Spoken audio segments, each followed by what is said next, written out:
Well, I wasn't there watching, but it looks like one of them moved out to the ledge. Looked like the littlest one got booted. Hope they can hang on there.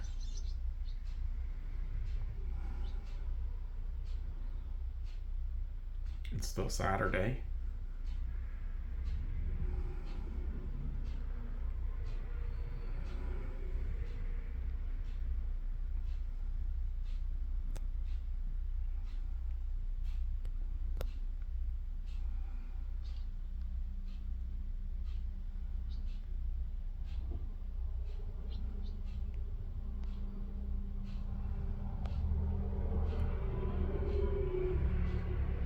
I don't know if I could put a cardboard plastic box or something out there.